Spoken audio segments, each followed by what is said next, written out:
Bos, Ya, Nes. nak tanya. Kalau si isteri ni, dia yang beli rumah, dia yang beli kereta, semua guna duit sendiri. Tapi tiba-tiba si suami ni dia nak tuntut harta sepencarian selepas mereka bercerai. Jadi macam mana tu, bos? Okey. So macam ni cerita dia. Kalau katakan suami tu selepas cerai, dah dapat surat cerai, dia nak mohon harta sepencarian kan?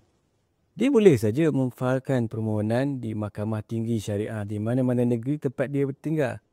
Tapi dia hendaklah membuktikan bahawa dia ada sumbangan pada harta itu walaupun harta itu adalah harta isteri. Misalnya yang tadi yang ditanya tentang rumah, tentang kereta kan, atas nama isteri kan.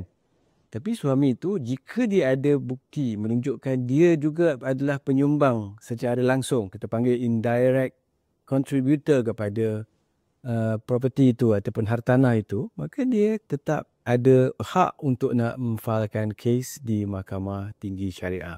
Tetapi takkan nantinya akan tergantung kepada bagaimana pembuktiannya nanti kan, secara dokumennya. Misalnya dia kata dialah yang renovate rumah tu, ataupun dialah yang membaik pulih rumah tu, atau dialah yang membayar bayaran bulanan kepada pihak bank sebahagiannya, maka dia kena buktikan di mahkamah satu persatu secara dokumennya kepada mahkamah.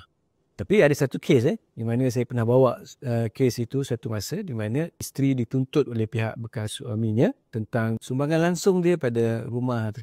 Apa yang dia tuntut? Dia tuntut dia sebagai dia yang menguruskan tentang hal ehwal renovasi rumah tu.